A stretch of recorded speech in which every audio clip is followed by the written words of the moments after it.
Friends, இன்னைக்கு இந்த வீடியோவில் மட்டன் டேஸ்ட்டுக்கு ஈக்குவலான சோயா பெப்பர் சுக்கா பண்ண போகிறேன். வாங்க எப்படி செய்யுது பார்க்கலாம். ஃபஸ்ட்டு ஒரு கடாயில் காஞ்ச மிளகா, தனியா, சோம்பு, மிளகு போட்டு நல்லா ஃப்ரை பண்ணி எடுத்துக்கோங்க.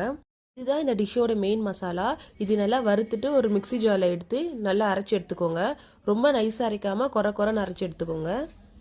நெக்ஸ்ட்டு உங்களுக்கு தேவையான சோயாவை சுடு தண்ணியில் போட்டு நல்லா பிழிஞ்சு எடுத்துக்கோங்க. தண்ணி இல்லாமல் பிழிஞ்சு எடுத்துக்கோங்க. நெக்ஸ்ட்டு ஒரு கடாயில் எண்ணெய் விட்டு பட்டை, கிராம்பு, பிரிஞ்சி இலை போட்டு நல்லா பொரிஞ்சதும் கருவேப்பிலை, வெங்காயம் போட்டு நல்லா வதக்குங்க. நல்லா வதங்கினதுக்கப்புறம் ஒரு ஸ்பூன் இஞ்சி பூண்டு பேஸ்ட்டு ஆட் பண்ணிக்கோங்க. அதையும் போட்டு நல்லா மிக்ஸ் பண்ணி வதக்குங்க. நெக்ஸ்ட்டு கட் பண்ணி வச்ச தக்காளியும் ஆட் பண்ணி நல்லா மிக்ஸ் பண்ணி வதக்குங்க. நல்லா வதங்கட்டும். வதங்கினதுக்கப்புறம் உங்கள் டேஸ்ட்டுக்கு ஏற்ற மாதிரி கரம் மசாலா, மஞ்சத்தூள், சால்ட் ஆட் பண்ணி நல்லா மிக்ஸ் பண்ணி வதக்குங்க. நல்லா வதங்கட்டும். ஒரு 5 மினிட்ஸ் நல்லா வதங்கினதுக்கப்புறம் நம்ம பிழிஞ்சு வச்ச சோயாவை அதில் ஆட் பண்ணிக்கோங்க. சோயாவை ஆட் பண்ணிவிட்டு நல்லா மிக்ஸ் பண்ணி விடுங்க. நல்லா வதங்கட்டும். ஒரு 5 மினிட்ஸ் நல்லா வதங்கினதுக்கப்புறம் நம்ம ரெடி பண்ணி வச்ச மசாலாவை அதில் ஆட் பண்ணி மிக்ஸ் பண்ணுங்கள். நல்லா மிக்ஸ் பண்ணி ஒரு 2 மினிட்ஸ் விட்டுருங்க.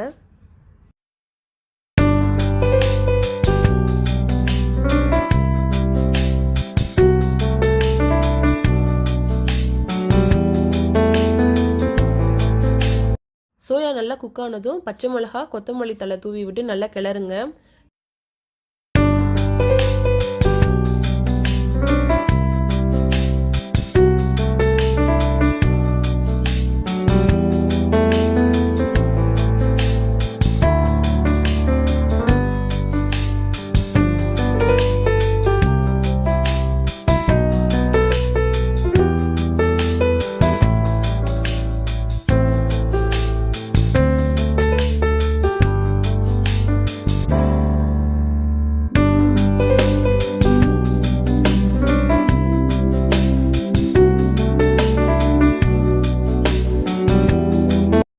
சுட சுட டேஸ்டியான சோயா பெப்பர் சுக்கா ரெடி ஆயிடுச்சு.